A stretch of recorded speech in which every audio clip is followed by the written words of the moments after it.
This is very counterintuitive advice, but the first thing that we need to do is to accept it.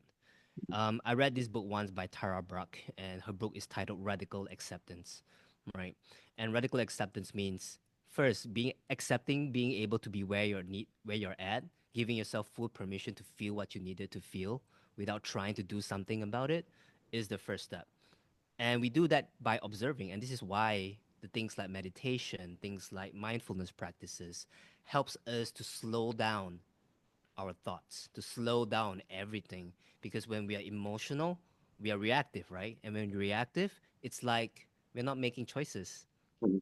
It's as if like the real Fong or the real Chiron is not there, but something else just kind of takes over. It's like a knee-jerk reaction. And we can't fault ourselves for that, but 100% we are responsible for it. Am I right?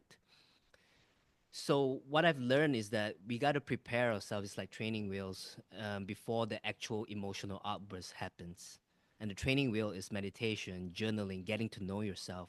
And this is why one of my pillars for heart-centered leadership is know thyself. And it goes back to the ancient philosophy of Socrates. You got to know yourself, what triggers you and what not. And not every one of it is personal. So we got to really check in with ourselves. And the better we have a relationship with ourselves day in, day out, no matter what we're doing. Sometimes it's going off for a walk. Sometimes it's talking to your spouse over dinner. Sometimes it's just, checking yourself whether you're doom scrolling or just, mindfully receiving content and applying the insights.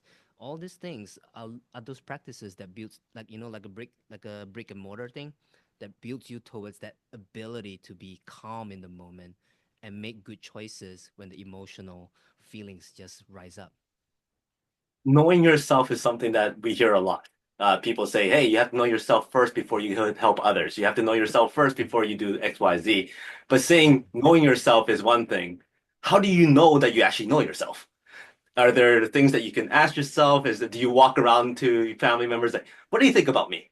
Who do you think I am? Like, how do you justify who you are based on what you think you know? Yeah, a lot of it for me, I've designed something like a journal prompt for my clients and something I call personal philosophy. So most of the time we study the philosophy of other people, right? Right, Socrates, Greek philosophy, ancient philosophy of the eastern part of the world as well. And it's always about what people think about the world. So knowing thyself or knowing yourself begins with questions, not answers.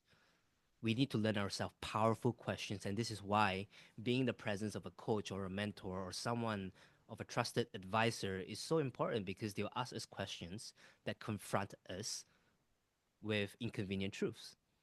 And sometimes journaling isn't helping that much because we try to avoid those truths. And this is why we need someone in our lives, perhaps 10 steps ahead of us, or perhaps have experienced something similar to us, to be in a place of community as well, to have this conversation and discussion. And how do we know if a truth is a truth, right? We can't philosophize this. We can't overthink this. We can't use our left brain to really decipher who am I, right? It's almost ineffable to describe who we are. And what I really want to bring people is through a journey where when they go through the process of self-inquiry and asking themselves those questions, they'll find themselves in answers they wouldn't normally come to it. And when it feels good in the body, it has to be an embodiment thing. It feels good in the body and it's extremely subjective, then it's more likely that's the truth than that's not. But very quickly, I've seen so many people get into this trap. The first thought, best thought kind of thing is usually true. And then right away, milliseconds or seconds after that, the next thought is a hijack of that truth. It's so interesting to watch.